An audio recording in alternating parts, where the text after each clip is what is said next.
Hi friends, ಎಲ್ರಿಗೂ ನಮಸ್ಕಾರ. Welcome back to flavours of Karnataka. Mango season start ಆಯ್ತಂದರೆ ಮಾವಿನಕಾಯಿ ಚಿತ್ರಾನ್ನ ಮಾಡಲಿಲ್ಲ ಅಂದರೆ ಹೇಗೆ? ಮಾವಿನಕಾಯಿ ನೋಡಿದ ತಕ್ಷಣ ಬಾಯಲ್ಲಿ ನೀರು ಬರ್ತಾ ಇರುತ್ತೆ. ಈ ಮಾವಿನಕಾಯಿ ಚಿತ್ರಾನ್ನ ತುಂಬ ವಿಧಾನದಲ್ಲಿ ಮಾಡ್ತಾರೆ, ಬಟ್ ನಾನು ನಮ್ಮ ಹಳ್ಳಿಗಳ ಕಡೆ ಯಾವ ರೀತಿ ಮಾಡ್ತಾರೆ ಅನ್ನೋ ವಿಧಾನದಲ್ಲಿ ಇವತ್ತು ಮಾವಿನಕಾಯಿ ಚಿತ್ರಾನ್ನ ತೋರಿಸ್ತಾ ಇದ್ದೀನಿ. ಮೊದಲಿಗೆ ನಾನು ತೋತಾಪುರಿ ಮಾವಿನಕಾಯಿನ ತೊಗೊಂಡಿದ್ದೀನಿ. ತುಂಬ ಹುಳಿ ಇರೋವಂಥ ಮಾವಿನಕಾಯಿನೂ ತೊಗೋಬಾರ್ದು. ತುಂಬ ಹುಳಿ ಇದ್ದರೆ ಸ್ವಲ್ಪ ಅಷ್ಟೇ ಯೂಸ್ ಮಾಡಬೇಕು. ಇದು ತೋತಾಪುರಿ ಆಗಿರೋದ್ರಿಂದ ನಾನು ಕಂಪ್ಲೀಟ್ ಒಂದು ಮಾವಿನಕಾಯಿನ ತೊಗೊಂಡಿದ್ದೀನಿ. ಇದನ್ನು ಈ ರೀತಿ ಪೂರ್ತಿನೂ ತುರ್ಕೋತಾ ಇದ್ದೀನಿ. ಸಿಪ್ಪೆನ ತೆಗೆದ್ಬಿಟ್ಟು ನಾನು ತುರ್ಕೊಂಡಿದ್ದೀನಿ.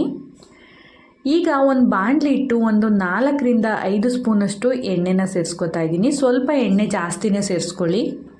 ಇದಾದಮೇಲೆ ನೋಡಿ, ಎಣ್ಣೆ ಸ್ವಲ್ಪ ಬಿಸಿ ಆದಮೇಲೆ ನಾವು ಕಡಲೆ ಬೀಜನ ತೇಲ್ಸಿಟ್ಕೊಳ್ಳೋಣ. ಕಡಲೆ ಬೀಜ ಕ್ರಿಸ್ಪಿಯಾಗಿದ್ದರೆ ಚಿತ್ರಾನ್ನದಲ್ಲಿ ತುಂಬಾ ಚೆನ್ನಾಗಿರುತ್ತೆ. ಹಾಗಾಗಿ ಇದನ್ನು ಮೀಡಿಯಮ್ ಫ್ಲೇಮ್ನಲ್ಲಿ ಇಟ್ಕೊಂಡು ನಿಧಾನಕ್ಕೆ ಚೆನ್ನಾಗಿ ಹೊಂಬಣ್ಣ ಬರೋವರೆಗೂ ಫ್ರೈ ಮಾಡಿಕೊಂಡು ಇದನ್ನು ಎತ್ತಿಟ್ಕೊಳ್ಳೋಣ. ನೋಡಿ, ಈ ರೀತಿ ಮೀಡಿಯಮ್ ಫ್ಲೇಮ್ನಲ್ಲಿ ಇಟ್ಕೊಂಡು ನಿಧಾನವಾಗಿ ಫ್ರೈ ಮಾಡ್ಕೋಬೇಕು. ಈಗ ಇಷ್ಟು ಕಲರ್ ಚೇಂಜ್ ಆದರೆ ಸಾಕಾಗುತ್ತೆ. ಇವಾಗ ನಾನು ಎತ್ತಿಟ್ಕೊತಾ ಇದ್ದೀನಿ ಒಂದು ಸೈಡ್ಗೆ. ಚಿತ್ರಾನ್ನದಲ್ಲಿ ಕಡಲೆಬೀಜನ ಮಧ್ಯದಲ್ಲಿ ಕಡಲೆಬೀಜ ಸಿಗ್ತಾಯಿದ್ರೆ ಟೇಸ್ಟ್ ತುಂಬಾ ಚೆನ್ನಾಗಿರುತ್ತೆ.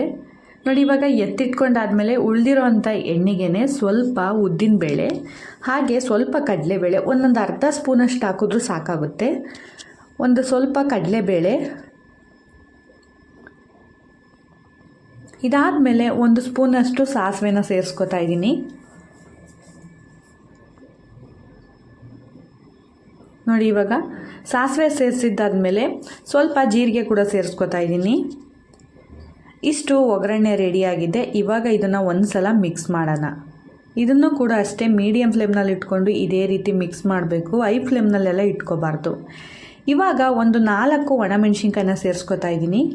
ಹಾಗೆ ಒಂದು 5ರಿಂದ 6 ಹಸಿಮೆಣ್ಸಿನ್ಕಾಯಿ ಕೂಡ ನಾನು ಹೆಚ್ಚಿಟ್ಕೊಂಡಿದ್ದೀನಿ. ಅದನ್ನು ಕೂಡ ಸೇರಿಸ್ಕೊತಾ ಇದ್ದೀನಿ. ಹಾಗೆ ಹಸಿ ಕರಿಬೇವು ಕೂಡ ತೊಗೊಂಡಿದ್ದೀನಿ. ಫ್ರೆಶ್ ಆಗಿರುವಂಥ ಹಸಿ ಕರಿಬೇವು ಹಾಕಿದ್ರೆ ಟೇಸ್ಟ್ ತುಂಬಾ ಚೆನ್ನಾಗಿರುತ್ತೆ. ಇವಾಗ ಇದನ್ನು ಕೂಡ ಒಂದು ಸಲ ಎಣ್ಣೆಯಲ್ಲಿ ಮಿಕ್ಸ್ ಮಾಡ್ಕೊಳ್ಳೋಣ. ಇದು ಅಷ್ಟೇ ಹಸಿ ಸ್ಮೆಲ್ಲೆಲ್ಲ ಹೋಗಿ ಚೆನ್ನಾಗಿ ಫ್ರೈ ಆದರೆ ಟೇಸ್ಟು ತುಂಬಾ ಚೆನ್ನಾಗಿರುತ್ತೆ. ನಾನಿವಾಗ ಒಂದು ಮೀಡಿಯಮ್ ಸೈಜ್ದು ಹಸಿ ಈರುಳ್ಳಿನ ಸೇರಿಸ್ಕೊತಾ ಇದ್ದೀನಿ. ಈರುಳ್ಳಿ ಇಷ್ಟ ಇಲ್ಲ ಅಂದರೆ ಆರಾಮಾಗಿ ಸ್ಕಿಪ್ ಮಾಡ್ಬೋದು. ನಾನಿಲ್ಲಿ ಸ್ವಲ್ಪ ಈರುಳ್ಳಿ ಕೂಡ ಯೂಸ್ ಮಾಡಿಕೊಂಡು ಚಿತ್ರಾನ್ನ ಮಾಡ್ಕೊತಾ ಇದ್ದೀನಿ. ಒಂದು ಮೀಡಿಯಮ್ ಸೈಜ್ ಈರುಳ್ಳಿನ ಈ ರೀತಿ ಕಟ್ ಮಾಡಿಕೊಂಡು ನೋಡಿ, ಎಣ್ಣೆಯಲ್ಲಿ ಚೆನ್ನಾಗಿ ಫ್ರೈ ಮಾಡ್ಕೋಬೇಕು. ಈರುಳ್ಳಿ ಎಲ್ಲ ಸಾಫ್ಟ್ ಆಗಬೇಕು. ಈರುಳ್ಳಿ ಸಾಫ್ಟ್ ಆದಮೇಲೆ ತುರಿದಿಟ್ಕೊಂಡಿರುವಂಥ ಮಾವಿನಕಾಯಿ ತುರಿನ ನಾನಿವಾಗ ಸೇರಿಸ್ಕೊತಾ ಇದ್ದೀನಿ. ಮಾವಿನಕಾಯಿಯಲ್ಲಿರೋ ಹಸಿ ಸ್ಮೆಲ್ಲು ಹಾಗೆ ಹುಳಿ ಕೂಡ ಸ್ವಲ್ಪ ಮೊಗ್ಬೇಕು ಈ ಮಸಾಲೆನಲ್ಲಿ. ಹಾಗೆ ಇದನ್ನು ಚೆನ್ನಾಗಿ ಎಣ್ಣೆಯಲ್ಲಿ ಫ್ರೈ ಮಾಡ್ಕೊತ ಹೋಗಬೇಕು. ಮೀಡಿಯಮ್ ಫ್ಲೇಮ್ನಲ್ಲಿ ಇಟ್ಕೊಂಡು ನಿಧಾನವಾಗಿ ಈ ರೀತಿ ಫ್ರೈ ಮಾಡ್ಕೊಳ್ಳಿ. ನೋಡಿ, ಇವಾಗ ಸ್ವಲ್ಪ ಅರಿಶಿನ ಕೂಡ ಸೇರಿಸ್ತಾ ಇದ್ದೀನಿ. ಹಾಗೆ ರುಚಿಗೆ ತಕ್ಕಷ್ಟು ಉಪ್ಪನ್ನ ಸೇರಿಸ್ತಾ ಇದ್ದೀನಿ. ಅರಿಶಿನ ಉಪ್ಪು ಸೇರಿಸೋದ್ರಿಂದ ಬೇಗನೆ ಸಾಫ್ಟ್ ಆಗುತ್ತೆ ಮ್ಯಾಂಗೋ ಕೂಡ. ಇವಾಗ ಒಂದು ಸಲ ಚೆನ್ನಾಗಿ ಮಿಕ್ಸ್ ಮಾಡ್ಕೊಳ್ಳೋಣ. ಇದೇ ರೀತಿ ಮೀಡಿಯಮ್ ಫ್ಲೇಮ್ನಲ್ಲಿ ಇಟ್ಕೊಂಡು ನಿಧಾನವಾಗಿ ಬೇಯಿಸ್ಕೊಳ್ಳಿ. ಸ್ವಲ್ಪ ನೀರು ಸೇರಿಸೋದಾದರೆ ಒಂದು ಅರ್ಧ ಕಪ್ಪಷ್ಟು ಸೇರಿಸ್ಬೋದು. ನಾನಿಲ್ಲಿ ನೀರನ್ನ ಉಪಯೋಗಿಸ್ತಾ ಇಲ್ಲ, ಹಾಗೇ ಮಾಡ್ತಾಯಿದ್ದೀನಿ. ಈ ಮಾವಿನಕಾಯಿನಲ್ಲಿರೋ ನೀರಿನಂಶ ಕೂಡ ಚೆನ್ನಾಗಿ ಬಿಟ್ಕೊಳ್ಳೋದ್ರಿಂದ ನಾವು ನೀರು ಹಾಕೋದೇನು ಬೇಕಾಗೋದಿಲ್ಲ. ಬೇಕಂದರೆ ಒಂದು ಅರ್ಧ ಕಪ್ಪಷ್ಟು ಸೇರಿಸ್ಕೋಬೋದು. ನೋಡಿ, ಇವಾಗ ಮ್ಯಾಂಗೋನಲ್ಲಿರೋ ನೀರಿನಂಶ ಎಲ್ಲ ಬಿಟ್ಕೊಂಡಿದೆ. ಗೊಜ್ಜು ಕೂಡ ಚೆನ್ನಾಗಿ ರೆಡಿಯಾಗಿದೆ. ಇವಾಗ ನಾನು ಫ್ರೈ ಮಾಡಿ ಇಟ್ಕೊಂಡಿರುವಂಥ ಕಡಲೆಬೀಜ ಕೂಡ ಸೇರಿಸ್ಕೊತಾ ಇದ್ದೀನಿ.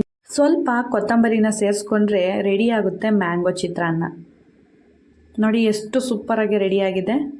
ಹಾಗೆ ನೋಡ್ತಾ ಇದ್ದರೆ ಬಾಯಲ್ಲಿ ನೀರು ಬರ್ತಾ ಇರುತ್ತೆ. ಮಾವಿನಕಾಯಿ ಅಂದರೆ ಅಷ್ಟೇ, ತಿನ್ನುವಾಗಲೂ ಅಷ್ಟೇ, ಹಾಗೆ ನೋಡಿದ್ರೂ ಕೂಡ ಬಾಯಲ್ಲಿ ನೀರು ಬರ್ತಾ ಇರುತ್ತೆ. ನಾನೀಗ ಸ್ವಲ್ಪ ಗೊಜ್ಜನ್ನ ಎತ್ತಿಟ್ಕೊಂಡು ನಮಗೆ ಎಷ್ಟು ಬೇಕೋ ಅಷ್ಟು ರೈಸ್ನ ಸೇರಿಸ್ಕೊಂಡು ಇವಾಗ ಚಿತ್ರಾನ್ನ ಕಲಿಸ್ಕೊಳ್ಳೋಣ. ನೋಡಿ, ನೀವು ನಿಮಗೆ ಎಷ್ಟು ಗೊಜ್ಜು ಬೇಕನ್ಸುತ್ತೋ ಅಷ್ಟನ್ನ ನೋಡಿ ನೀವು ಹುಳಿ ಉಪ್ಪು ಖಾರ ಎಲ್ಲ ಟೇಸ್ಟ್ ಮಾಡಿಕೊಂಡು ನಿಮಗೆ ಯಾವ ಹದದಲ್ಲಿ ಬೇಕೋ ಅದನ್ನು ಕಲಿಸ್ಕೋಬೇಕಾಗುತ್ತೆ. ನೋಡಿ, ಇವಾಗ ರುಚಿಯಾದಂಥ ಮಾವಿನಕಾಯಿ ಚಿತ್ರಾನ್ನ ರೆಡಿಯಾಗಿದೆ. ಅದನ್ನು ಸರ್ವ್ ಮಾಡ್ಕೊತಾ ಇದ್ದೀನಿ. ಈ ಮಾವಿನಕಾಯಿ ಚಿತ್ರಾನ್ನ ನಿಮಗೆ ಸ್ವಲ್ಪನಾದರೂ ಇಷ್ಟ ಆಗಿದ್ದರೆ ನೀವು ಕೂಡ ನಿಮ್ಮ ಮನೆಯಲ್ಲಿ ಟ್ರೈ ಮಾಡಿ ಹೇಗೆ ಬಂತಂತ ನನಗೆ ಕಮೆಂಟ್ ಸೆಕ್ಷನಲ್ಲಿ ಕಮೆಂಟ್ ಮಾಡಿ. ಮತ್ತಷ್ಟು ಈಸಿ ಸಿಂಪಲ್ ರೆಸಿಪೀಸ್ಗಾಗಿ ಫ್ಲೇವರ್ಸ್ ಆಫ್ ಕರ್ನಾಟಕ ಚಾನಲ್ನ ಸಬ್ಸ್ಕ್ರೈಬ್ ಮಾಡೋದನ್ನು ಮರಿಬೇಡಿ.